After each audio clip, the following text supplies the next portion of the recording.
¿Qué tal amigas? ¿Qué tal amigos? Qué gusto saludarles aquí en Análisis con su servidor Eduardo Andrade en el canal que tiene el mejor auditorio de YouTube. Esta vez con un poco de atraso porque he tenido que estar ocupando mucho tiempo en la recolección de los documentos que se necesitan para poder participar en el proceso de elección popular de los juzgadores, en mi caso buscando ser ministro de la Suprema Corte de Justicia. Y ya saben ustedes, las plataformas que se diseñan para este fin requieren que tengan ciertas características los documentos, que se escaneen, que lleva tiempo también la certificación, en fin, una cantidad de asuntos que hay que atender, así es que probablemente no logre mantener la regularidad de estas comunicaciones, espero su comprensión y procuraré darme tiempo en la medida de lo posible. El cierre para estas inscripciones es el día 24, así es que yo espero que antes de eso culmine el proceso y pueda yo dedicar más tiempo a comunicarme con ustedes, que son tan amables de seguir estas transmisiones, que me han mandado muchos mensajes de aliento, les agradezco mucho. Me han hecho el favor también de hacerme llegar algunas preguntas, algunas dudas, algunas aclaraciones, hasta alguna corrección por ahí que acepto con mucho, mucho gusto y se las comentaré en un momento. Pero quisiera empezar con uno de los temas que se están tratando en el Congreso, que es la desaparición de los organismos autónomos, de algunos organismos autónomos. Ha habido muchas críticas, se dice que qué barbaridad, que se va a perder el tener contrapesos y que por qué se van a eliminar esos organismos. Pues miren, yo les debo decir, no de ahora, no lo estoy inventando ahorita. En 2008, que apareció mi libro de Derecho Constitucional, ya decía yo que era indebida esa proliferación de organismos autónomos. Ahora que se dice que no deben desaparecer, yo lo que digo es que no deberían haber aparecido, por lo menos muchos de ellos, que duplican funciones, que no sirven para lo que se supone que deberían servir, en fin. Ahora, ¿por qué surgieron estos organismos?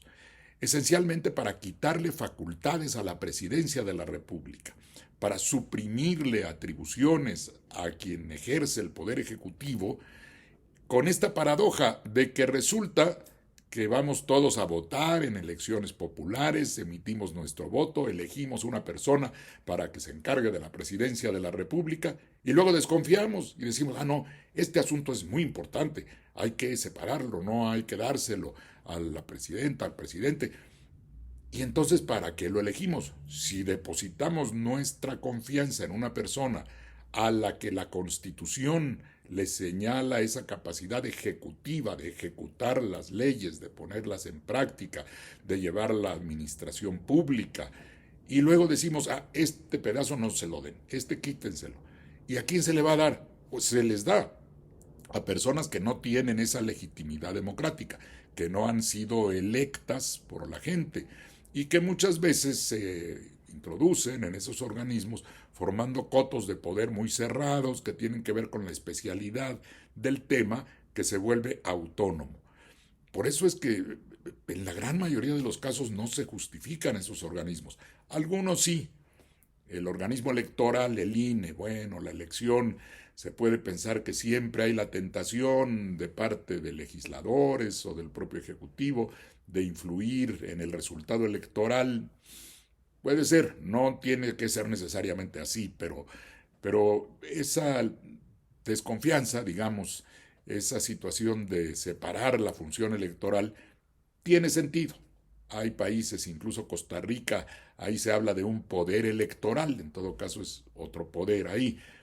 Bien, hay países, bueno, en los Estados Unidos, por ejemplo, es igual que como era aquí en México hace varios años, en que el propio poder ejecutivo estaba al pendiente de la validación, se le encomendaba validar y vigilar las elecciones. Así pasa en Estados Unidos todavía, donde en cada estado de la Unión Americana es la autoridad de ese estado, el ejecutivo de ese estado a través de su secretario de gobierno, quien valida las elecciones, declara al ganador y es cierto que se puede impugnar, pero allá no hay tribunal electoral, allá en todo caso van a los juzgados comunes y eventualmente llega el asunto hasta la Suprema Corte. Pero bueno, aquí en México adoptamos esa decisión que creo que se justifica.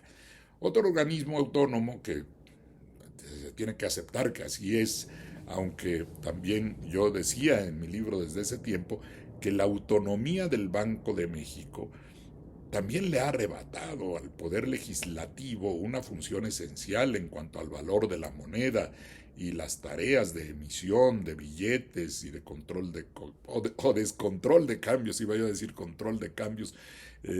Lo hubo algún tiempo, quizá tampoco sea la mejor solución, porque la fluctuación de las monedas ahora en el mundo es imposible de controlar con los flujos financieros y la fuerza de los organismos financieros internacionales fue forzando, valga la repetición, a muchos estados cuya economía está subordinada a la de las grandes potencias a aceptar que se autonomizara, permítanme ese verbo, que se volviera autónomo el Banco Central.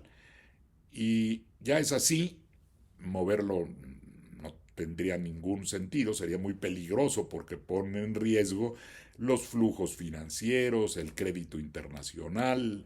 El crédito me refiero a la obtención de deuda, no el prestigio, es simplemente que hay que recurrir a los mercados financieros, a donde hay dinero, buscar inversiones, y si no es autónomo el Banco de México, tendríamos muy serios problemas. Así es que entiendo que ahí se justifica. Yo, que soy un clásico de la soberanía nacional, pienso que esa era una función que soberanamente debería decidir el país, pero también soy realista y sé que hay cosas que son como son y que no pueden ser de otra manera, porque intentar salirse de ese ámbito que es controlado internacionalmente, ahí sí, no por una justicia, no por un órgano justiciero, sino por la realidad económica mundial. Y esa realidad económica mundial no se va a cambiar por nuestra voluntad, tenemos que adaptarnos a las circunstancias. Bueno, eso es el Banco de México justificado. La Comisión Nacional de los Derechos Humanos, también porque se entiende que es una especie de vigilancia externa que se ejerce sobre las autoridades para que en caso de abusos violando derechos humanos, estos se puedan corregir, y la fuerza de esta institución es una fuerza moral a través de las recomendaciones. Ahora, también yo he pensado que no tendría por qué ser así siempre. El Ministerio Público, como una institución de buena fe, debería haber cumplido las dos funciones: perseguir delincuentes, pero también evitar abusos. La realidad ahí ha mostrado que eso es prácticamente imposible, aunque se puede. Cuando yo fui procurador general de justicia del estado de Veracruz, lo primero que hice fue reunirme con la presidenta de la Comisión de los Derechos Humanos del Estado, Margarita Herrera, la recuerdo muy bien, una mujer muy preparada con la que me senté desde el principio de mi gestión. Le dije: mira, Margarita, yo no voy a solapar ningún abuso, no voy a proteger a nadie que incurra en una violación legal. Tú me ayudas, yo te veo como una ayuda, como un auxilio, porque el procurador tampoco puede estar en todas partes al mismo tiempo ni vigilar a cada uno de los agentes. Así es que si tú encuentras irregularidades, yo seré el primero en apoyar esa posición. Si me haces una recomendación, no la veré como una ofensa, la voy a cumplir. Ahora, también te pido que las decisiones sean objetivas, que se analicen bien los casos, que no se proceda solo por consigna, porque una autoridad ha usado la fuerza, porque para eso está la autoridad. A veces la tiene que usar en la medida necesaria, por supuesto. Si se excede, hay que castigarlos. Yo eso les decía a mi policía, les decía: yo los voy a defender siempre y cuando, primero, no oculten cosas, porque a veces la fuerza usada fue correcta, pero se pretende ocultar y ahí se fastidió el asunto. En el momento en que se quiere ocultar algo que incluso estaba correctamente hecho, porque era la fuerza necesaria, por ejemplo, para detener a un individuo delincuente que a lo mejor va armado, bueno, hay que usar la fuerza. Para eso es la fuerza del Estado, para hacer cumplir la ley hasta el límite necesario de su uso. Y ahí sí, yo le decía a la presidenta de la comisión: si me llegan a hacer una recomendación que es evidente que no se justifica, explicaré por qué no. Y defenderé también a la policía, porque Si esa policía se siente desprotegida por su jefe, pues entonces tampoco va a ser eficiente. Y funcionó perfectamente bien. Y los policías lo sabían. Y sabían que el procurador no les iba a aceptar, que yo no les iba a aceptar nada indebido. Pero también sabían que si habían hecho las cosas bien, aunque hubieran usado la fuerza, yo los iba a defender. Y no veo por qué no se ha de poder hacer así siempre. Si así fuese, pues a lo mejor ni siquiera se necesitaría esa comisión, pero está bien, se justifica. Ahí ya tenemos algunos órganos. La Fiscalía General de la República y las fiscalías estatales. También, ahora, yo no gozaba de autonomía constitucional en Veracruz, pero actuaba con toda autonomía técnica. Así eran ya las procuradurías. No le podían decir al procurador, oye, consigna a fulano. Pues no. Si hay elementos, consigno. Si no hay elementos, no consigno. Pero bueno, ese es el mundo llevado de la mejor manera cuando hay responsabilidad y ganas de hacer las cosas bien. Pero también sabemos que pues es preferible socialmente que quede claro que la Fiscalía actúa de manera autónoma y se le dio autonomía constitucional, pero luego se presentan otras paradojas. Se le pide a la presidenta de la República, oiga, ¿y esto por qué no se ha investigado? ¿Y cómo va la investigación aquella de un delito? En rigor, la presidenta podría decir, oiga, eso no me toca, ahí está un fiscal general que es autónomo. Pero tampoco se puede desresponsabilizar la titular del Ejecutivo de atender esas preguntas, esos cuestionamientos, y debe haber también, como ya lo ha dicho, una colaboración entre la Fiscalía. Una cosa es que sea autónoma y otra cosa es que no pertenezca al sistema general del gobierno del país para perseguir el delito. En fin, hasta ahí podría decir, bueno, se necesitan algunos, aunque son, yo les llamo excrescencias constitucionales, porque son como chipotes que le han ido saliendo a la Constitución, nada más que ya son muchos. ¿Y qué se busca? Volver al cauce que debió tener un conjunto de materias que nunca debieron salir de la esfera del Poder Ejecutivo. ¿Cuáles son las que se está proponiendo eliminar? Comisión Federal de Competencia Económica. ¿Para qué necesitamos un organismo que vigile la competencia? Si además la competencia es parte del mundo natural de la empresa privada, no que el Estado tenga que entrar ahí a competir con los privados. Pero eso se puede regular como se piensa hacer desde la Secretaría de Economía, una Secretaría de Estado que esté al pendiente, sí, que se cumplan las reglas de competencia, que si alguien empieza a actuar de manera monopólica, se le sancione o se corrija esa circunstancia. No se necesita un organismo, porque además estos organismos se vuelven grandes aparatos burocráticos que están al margen de la acción que debe realizar normalmente el Poder Ejecutivo. Y claro, se generan muchos empleos, hay grandes oficinas, un enorme gasto que podría no realizarse de ese modo la función, sino como ahora se propone, que la Secretaría de Economía se encargue de eso, como siempre debió haber sido. El Instituto Federal de Telecomunicaciones, la Secretaría de Comunicaciones y Transportes de entonces manejaba perfectamente el problema de las telecomunicaciones. Pero se desconfiaba que si a lo mejor iba a dar indebidamente una concesión de radio, de televisión, y que eso no lo pueden hacer también los de un organismo autónomo, que además están influidos por la gente del mismo medio que están supuestamente regulando y cuestan mucho dinero. ¿Quién se va a encargar de esto? La Secretaría de Infraestructura, Comunicaciones y Transportes, como ahora se va a llamar. Está bien, es lo que le toca. Ese es trabajo del Poder Ejecutivo a través de una secretaría. Consejo Nacional de Evaluación de la Política de Desarrollo Social para medir la pobreza. Bueno, no necesitamos tampoco que haya toda una institución para algo que lo puede hacer, y de hecho es lo que se propone, el Instituto Nacional de Estadística y Geografía, el INEGI. Ese no lo mencioné como los que se podían quedar, porque en el tiempo en que yo hice algunas críticas de este tipo, decía, bueno, también eso lo puede hacer una dirección. Había una Dirección General de Estadística hace muchos años, no recuerdo mal, creo que en la Secretaría de Hacienda y Crédito Público.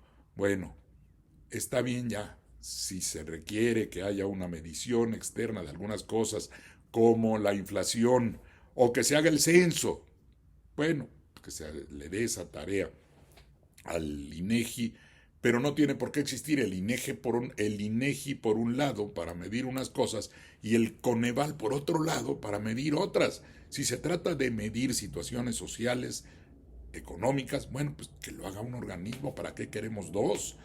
Y el INEGI ha mostrado eficiencia y ha hecho las cosas bien. Es más, en algún momento, con el tiempo quizá, se podría reducir el gasto que representa el INE, muchas veces con algunas funciones que no necesariamente le corresponden, porque no es una institución académica, es un órgano para organizar, valga la redundancia, las elecciones. A lo mejor un día se puede explorar la solución alemana de este asunto. Fíjense, en Alemania el equivalente a nuestro INEGI está operando todo el tiempo, llevando, por supuesto, el control de población, la realización del censo, una serie de actividades de mediciones, pero ese organismo, cuando viene la elección, se transforma en el organizador de las elecciones. Y ahí llevan al mismo tiempo control, por ejemplo, de los registros de identidad de la población, que es lo que sirve para votar. En fin, ya me estoy adelantando, pero hay muchas ideas que se pueden poner en práctica sin tener necesidad de multiplicar los organismos autónomos. Y luego otros, que esos todavía me parece más delicado, se pusieron en la Constitución, no se estiman como constitucionalmente autónomos, pero están en la Constitución y están dotados de autonomía, así es que también puede uno decir que tienen esa característica. La Comisión Nacional de Hidrocarburos tiene que ver con regulaciones en materia de petróleo, de gas, pues eso le toca a la Secretaría de Energía, para eso está. ¿Por qué se ha de separar una función que se puede realizar por un órgano central del Poder Ejecutivo, como fue siempre? La Comisión Reguladora de Energía, lo mismo. Si es una autoridad del Estado que va a servir para regular el despacho de la energía eléctrica, para ver cuestiones que tienen que ver con las tarifas, pues que lo haga quien lo tiene que hacer, la Secretaría de Energía. Y así se evita una doble función, una duplicidad de estas tareas. Sistema Nacional de Mejora Continua de la Educación. A este, que originalmente tenía otra connotación cuando la reforma educativa de 2013 y se le daba mucha fuerza de modo constitucionalmente autónomo, la reforma de principios del sexenio pasado le bajó un rango a eso, lo cual ya era algo, pero no tiene sentido tener un órgano que haga lo que le corresponde hacer a la Secretaría de Educación Pública.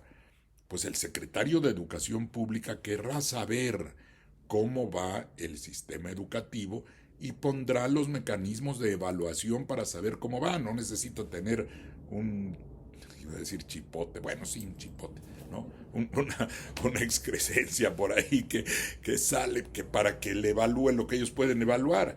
Y el otro que ha sido muy, muy polémico es el Instituto Nacional de Transparencia y Acceso a la Información y Protección de Datos Personales. ¿Usted siente protegidos sus datos personales? Si tiro por viaje, nos llegan, puedo estar en este momento dando esta plática y de pronto me va a aparecer por ahí un mensaje en la pantalla que si quiero comprar no sé qué, y más si se me ocurrió, por ejemplo, buscar algún libro en estas empresas donde uno compra cosas a distancia, van a decir, este señor compra libros, ponle ahí un letrero. ¿Cómo sabe? Pues porque nos tienen checados y tienen nuestros datos. Mentira que haya una verdadera protección de datos. Miren, lo de la protección de datos también ha sido un mecanismo burocrático espantoso en el sector privado y en el público. Llega usted a que le hagan un análisis de sangre. Aquí está, mire, fírmele aquí, fírmele allá, diga usted que sí están protegidos sus datos, que solo se van a usar para revisar cómo anda su sangre. Bueno, pues espero que no lo usen para otra cosa, ¿no? Me parece que no había necesidad de hacer todo eso. un papelerío, y luego pues o lo acepta uno o no lo acepta, porque si no lo acepta le dicen, bueno, pues entonces no se puede, o le ponen algún pretexto, habla usted para algún asunto de una tarjeta, verificar un pago, en fin, y le dicen, el aviso de privacidad completo está en aprieten el número 1. Yo no conozco todavía a alguien que haya dicho, ay, voy a poner mucha atención en el aviso de privacidad, a ver, el 1, y ahí me paso media hora oyendo, cuando lo que necesito es el trámite que estoy buscando hacer. De modo que eso me parece que es insuficiente. Lo único que creo que es importante es que los gobernados sepamos qué información nuestra tiene en sus archivos el gobierno. Y eso nos lo debe decir el gobierno, no necesita un órgano aparte. Y ese órgano se convirtió en una carga burocrática, dictatorial, porque incluso estaba por encima de la Suprema Corte. A mí me tocó, estando como director general de profesiones.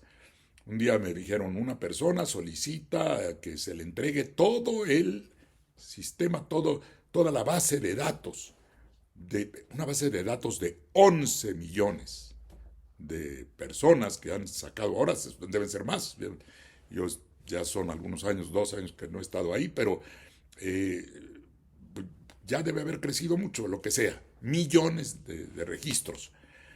Nosotros contestamos al INAI, oiga, esa información que están pidiendo es pública porque hay un sistema que tenemos donde usted pone el nombre de la persona y le dice si tiene cédula o no tiene cédula, si es ingeniero o ingeniera, si es licenciado, licenciada, lo que sea, ahí está y hay un registro y hay un número de la cédula y todo. Eso se puede consultar, es público. Ah, no, pero el solicitante pide que se le entregue esa información que ustedes tienen, se la entregan completa. Miren, yo debo reconocer que también uno se resiste un poco. Dije, bueno, pues entonces le vamos a tener que pedir que compre 11 millones de hojas, ¿verdad? Para que en cada una se le imprima y que las pague. Ah, no, no, porque ustedes tienen el registro electrónico. Y nos condenaron, nos opusimos jurídicamente y perdimos. Bueno, no, ya ni siquiera podía ir la autoridad a decirle a la Suprema Corte, oye, esto es una locura, ¿para qué quieren esto? Ah, porque ahora, y en cierto sentido lo reconozco que puede estar bien, pero en muchos casos habría que preguntarle al usuario, ¿para qué lo quiere? Porque si va a tener todos esos registros, ¿para qué? Para poder alterar alguno y poder sacar ahí una cédula falsa, o para ponerlos como parte de los servicios que ofrece, servicios legales, de estos hay varios, donde también le dan acceso a esa información. Información que no generaron ellos, que la generó el gobierno, que gastó el gobierno, y luego está gastando en poner a la gente que podría estar atendiendo usuarios para dar el servicio a trabajar para quien solicitó esa información y el INAI lo avaló. Y así tenía muchos ejemplos, casos en que decían, oiga, los derechos ARCO, una persona pedía una rectificación de sus datos, por ejemplo, de nombre, que había cambiado de nombre.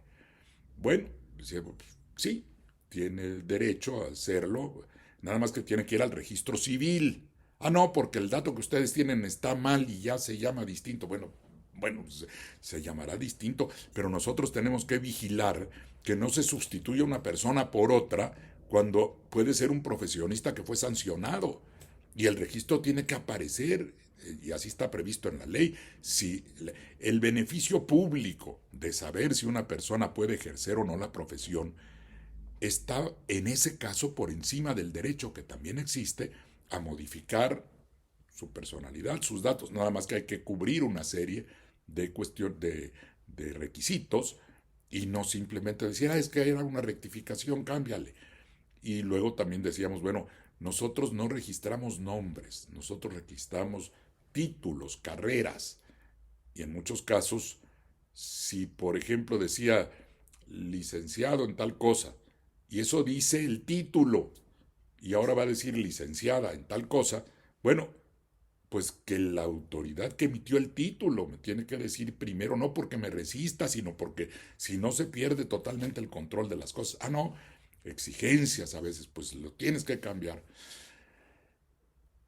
Tener una burocracia haciendo trabajar a otra burocracia para servir quién sabe a quién, menos a los usuarios y a los necesitados del servicio directo. Entonces, miren, yo sí creo que no tiene caso, que el INAI ni ha cumplido su función, ni sirve realmente para lo que debería de servir, y que en todo caso el gobierno tiene la obligación de otorgar esa información, y creo que lo va a hacer. Déjenme ver aquí cómo está previsto. Se va a distribuir entre un conjunto de áreas del gobierno. Algunas le corresponderán a la función pública, otras a los órganos de control interno, y la parte de datos, ahí creo que se hará, no creo, está previsto que se haga a través de algún órgano interno de la propia administración pública. Y lo que decía yo, ahí sí, si yo quiero decir, oye, ¿qué datos tienes míos? Puedes tener un dato equivocado de los que maneja válidamente el gobierno, pero quiero saber cómo están. Ah, bueno, pues están así, mira, aquí te tengo registrado en tal, tu CURP es tal, que luego, esa es otra. A veces la gente sufre porque hay un problema en su CURP. Bueno, ahí sí, decir, oye, ¿de dónde salió ese dato? Hay que cambiarlo. Tiene lógica. Y tiene lógica que eso lo haga también una dependencia, una instancia del propio gobierno que dispone de esos datos. Vamos a ver cómo funciona, pero yo de plano sí creo que esos organismos, los que he mencionado, los que están ahí señalados en el proceso de extinción, no tienen razón de constituir esa carga en la que se han convertido, y que pues en vez de servirnos en muchos casos, se convierten en obstáculos para la acción gubernativa. Bien, he dicho. Ahora que, fíjense que quiero abrir una sección. Me dan ganas.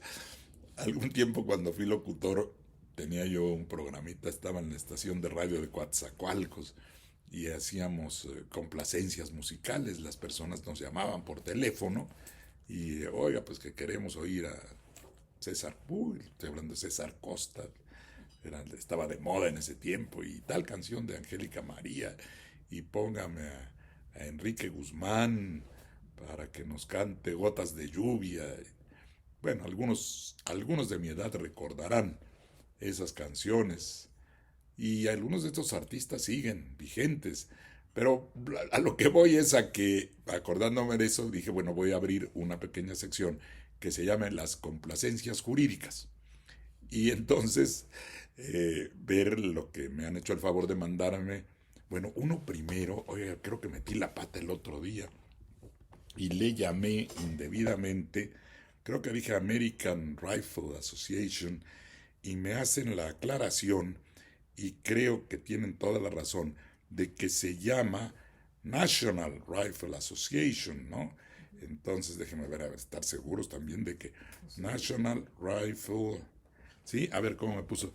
National Rifle Association, National Rifle Association,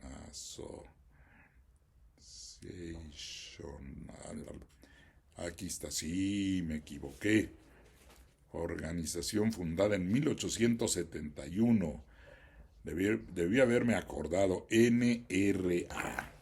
Bueno, en la rapidez, como ustedes verán, muchas veces, pues, la mayor parte de las veces, o el 100% de las veces, para ser claro, no hago un guión, actúo, estoy dando la información de lo que recuerdo, los conocimientos que tengo. Entonces, a veces hay alguna confusión. José Luis Aguilar, le agradezco su observación, y tiene usted toda la razón. No se llama American Rifle Association, se llama National Rifle Association. Y es la misma que se dedica a vender armas a diestra y siniestra, y que gasta muchísimo dinero en financiar las campañas políticas en los Estados Unidos. perdónenme, ¿qué otra cosa tenemos aquí? Juan José Lomelí. Ah, me mandó una reflexión muy interesante sobre qué puede estar detrás de andar buscando que se declare que existe un delito de narcoterrorismo, que eso sería un pretexto para dejar una posible acción indebida de fuerzas estadounidenses en México y que con el pretexto de venir a ayudarnos, entre comillas, un día en un enfrentamiento cae, lo decía yo también como un ejemplo de los peligros de esto, eh, cae en la batalla, en la confrontación, un soldado americano y muere. Bueno, el problema internacional se multiplica y podría dar lugar a decir, pues entonces tenemos que entrar ahí. Sonora, por ejemplo. ¿Y qué hay en Sonora? Curiosamente lo que hay ahí es litio. Y ya sabemos, nuestros vecinos, bueno, son nuestros vecinos, son nuestros socios, pero hay que andar con cuidado de todas maneras, recordar la historia. Dicen que había una frase de los griegos, Timeo Danaos Dora Ferentes, es temo a los griegos hasta cuando dan regalos. Eso por supuesto les pasó a los troyanos cuando recibieron de regalo el caballo de Troya y eso les costó la derrota, ¿no? Entonces hay que tener cuidado que no nos vayan a traer caballitos de Troya y caballotes de Troya. Bueno, excelente la observación de Juan José Lomelí. Y Rafael me pide alguna opinión sobre el artículo 29 constitucional que permite la suspensión temporal y en determinadas áreas o en todo el país en caso necesario de los derechos humanos para atender una situación de emergencia y que si ese tipo de disposiciones sería aplicable para combatir el crecimiento de la violencia en algunas regiones del país. El mecanismo está previsto en la Constitución, existe, pero implica tal nivel de empleo de una herramienta de última instancia.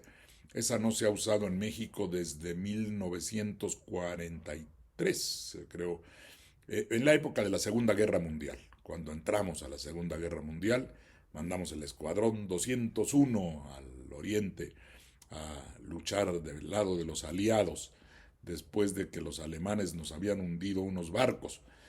Y entonces el presidente Ávila Camacho declaró la suspensión de garantías individuales, como se llamaba. Se usó para poder atender esa situación de emergencia, pero siempre el suspender derechos implica la posibilidad de algún exceso también, que por lograr un objetivo, que además sería muy difícil pensar que la pura suspensión de derechos va a arreglar la situación, porque ¿qué significaría? Que se pueda entrar, por ejemplo, a cualquier domicilio pensando que ahí puede haber narcos, pues de pronto puede uno acabar como Bukele en El Salvador, ¿no? Por resolver un mal se lleva uno de pasada o se puede llevar la autoridad de pasada a gente inocente. Entonces, realmente la suspensión de garantías que está en la Constitución es una herramienta que debe pensarse muy, muy, muy bien antes de poder aplicarla y lo mejor es no recurrir a ella. Salvo que, bueno, ya no quiero ni pensar uno de los casos del artículo 29 que dice, en los casos de invasión, perturbación grave de la paz pública o cualquiera otro que ponga a la sociedad en grave peligro o conflicto, solamente el presidente de la República, con aprobación del Congreso, podrá suspender en todo el país o en alguna región y siempre por tiempo limitado los derechos humanos y las garantías que constituyan un obstáculo para hacer frente a la situación de manera rápida y fácil. ¿Ya? Ya de tanto manejar la Constitución. Juicio político a Marco Cortés.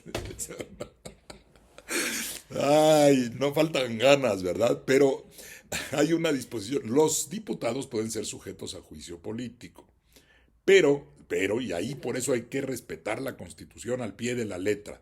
Dice la Constitución que por la sola expresión de opiniones no procede el juicio político. Y hay que respetarlo.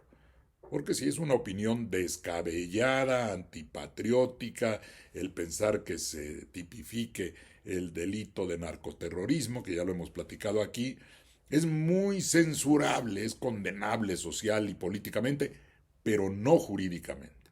De modo que hay que aguantarlo o contestarle, decirle, eso es realmente algo fuera de la razón.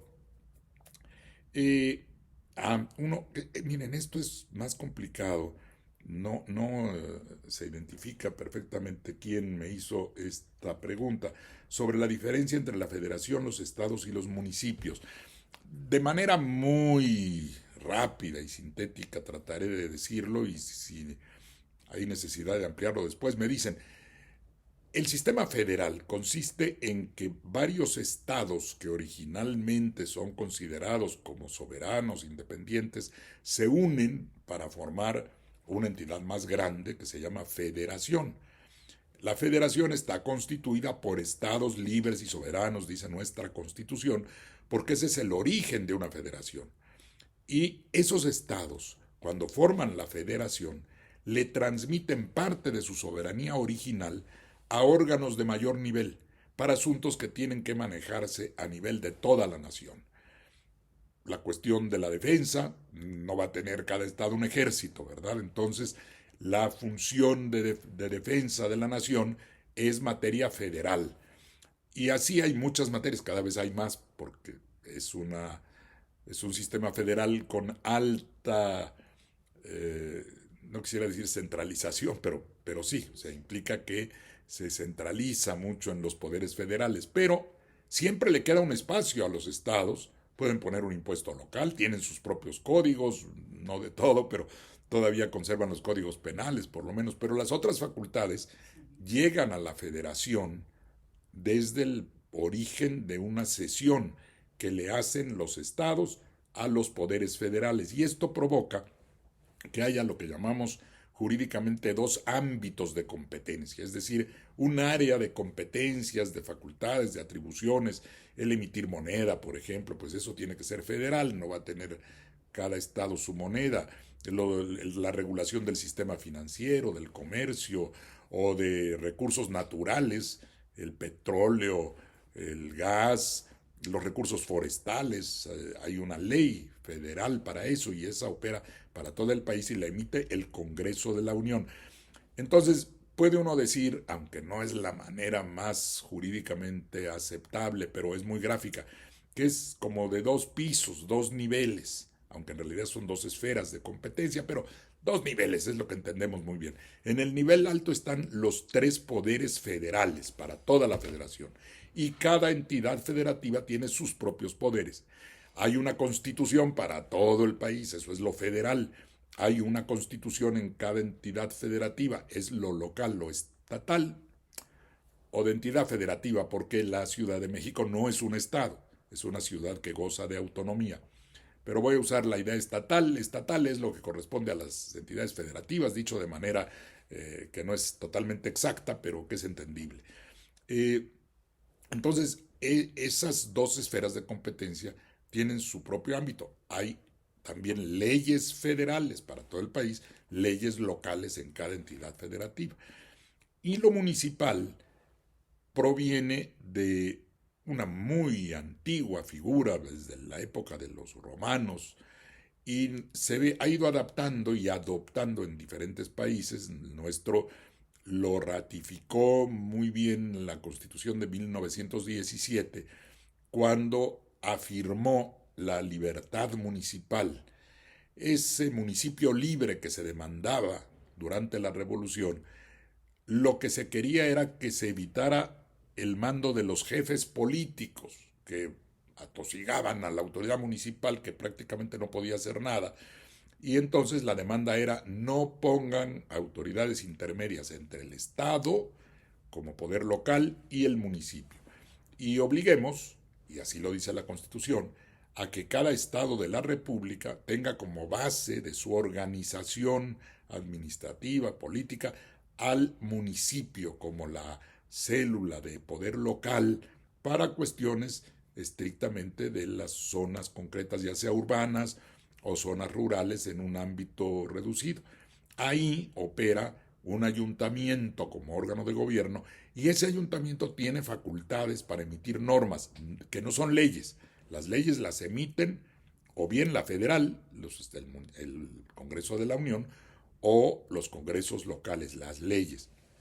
Pero a los municipios les queda un ámbito que la Constitución les señala en materias como la limpia pública, el aprovisionamiento de agua, el saneamiento, los panteones, los rastros, el alumbrado, que tienen que ver con la vida directa de las personas y que requieren una autoridad cercana. Entonces, eso lo hace el ayuntamiento, que es el órgano de gobierno del municipio, y emite ordenanzas, reglamentos, que tienen que tener su base en la ley de cada estado, pero que cada municipio lo regula según sus necesidades, y también estos ayuntamientos tienen su presupuesto, disponen de un patrimonio para el manejo de las cuestiones municipales y reciben también contribuciones que son para finalidades locales. Así uno puede contribuir para que se ponga una acera y eso lo recibe el municipio como una contribución. Además hay los impuestos en las entidades federativas y los impuestos federales. Son distintos niveles, pues, de administración y de gobierno. En síntesis, eso es lo que nos distingue esos tres ámbitos, el federal, el estatal y el municipal. Espero haber aclarado más o menos, si no me dicen para ampliarlo. Este es un tema de un curso completo. Por ahí tengo un libro de Derecho Municipal. Si a alguien le interesa con mayor detalle, pues estos espacios no están hechos para vender libros, ni es mi intención, por supuesto, pero si a alguien le interesa, hay una edición de reciente, muy reciente, de Tirán lo Blanc, Derecho Municipal. Ya con los nervios hasta se me cayó esto. Sí, es que no quiero que parezca pues que se usa para un fin distinto, pero si hay inquietudes en esto, muchísimas gracias. Es que me falta algo, creo que me faltó una última pregunta. A ver, y si no ya cerramos. Hoy déjenme ver si era las competencias. Ya, sí, ya sé. No, el último apunte que puse aquí, no le puedo dedicar mucho tiempo hoy, pero a mí me causa indignación que hayan ido jueces, trabajadores, juezas, magistradas, magistrados mexicanos a pretender poner en juicio al Estado mexicano por un órgano como la Comisión Americana de Derechos Humanos que no tiene ninguna atribución, ninguna. Pueden ustedes revisar la Convención Americana de los Derechos Humanos, donde dice que el Estado mexicano se obligue a someter a juicio de la Comisión Americana, de la Comisión Interamericana, a ver, ahí luego me van a corregir, la Comisión Interamericana de Derechos Humanos, que nos obligue a que nos digan cómo vamos a organizar nuestros poderes, por Dios. Y además parece que se están arrogando esa función, a darle velocidad a la solicitud, denuncia, esta barbaridad de ir a tratar de poner en entredicho la capacidad soberana del país. En ningún lado de la Convención Americana se establece alguna obligación del Estado mexicano para organizar, atropello, para organizar sus poderes como quiera. Para eso el pueblo mexicano es soberano y la Constitución lo faculta para determinar, alterar, modificar la forma de su gobierno como un derecho inalienable del pueblo mexicano. Ese derecho no se puede someter a una jurisdicción extranjera. ¿Qué va a pasar? A ver, yo quiero ver qué nos van a decir. Ya va caminando el proceso de elección, a lo mejor hasta ya algunas personas están electas y ya están fungiendo, ¿no? ¿Y qué? Iba a decir la Corte Interamericana a la cual le tendrían que llevar el asunto desde la comisión. Oigan, no, a ver, Estado mexicano, echa todo eso para atrás, vuelvan a como estaba. Eso no va a ocurrir, no va a ocurrir jamás, ni tiene por qué ocurrir. Y si ocurriera, pues entonces cerramos los tres poderes y dejamos que nos gobierne la Corte Interamericana. Es totalmente inadmisible. No puede un organismo que está constituido para proteger concretamente violaciones específicas de derechos humanos, que aquí no hay ninguna violación de ningún derecho humano. Aquí hablan de despidos masivos. No, hay un cambio constitucional que permite a todas las juzgadoras y juzgadores continuar con su tarea pasando previamente por la prueba de las urnas. ¿A qué le temen? Si han sido buenos juzgadores y pueden dar la cara a la gente y decir yo pienso así, así, de esta manera, y estas son mis sentencias y miren lo que yo he resuelto, pues serán electos o electas, pero no puede, el Estado mexicano no puede admitir por ningún motivo que se le someta a juicio desde un órgano extranjero, y mucho menos un órgano extranjero que no tiene ninguna atribución al respecto. Perdonen lo vehemente de esto, pero hay que insistir, porque es verdaderamente un pensamiento no solo antipatriótico, sino desleal, el pretender que desde fuera, ¿qué creen? ¿Que les van a devolver su trabajo a la Comisión Interamericana? Pues perdónenme que se los digan, pero es una mera ilusión. Y se pueden seguir haciendo ilusiones y seguir haciendo política aquí adentro y allá afuera y protestando, pero el cambio constitucional está hecho, es válido, es producto de la soberanía mexicana y se va a llevar a la práctica. Digan lo que digan en la Comisión Interamericana, en la Corte Interamericana o en la Corte Celestial. Gracias por su atención, pásenla bien y que en cuanto pueda nos volvemos a ver aquí en Análisis. Hasta luego.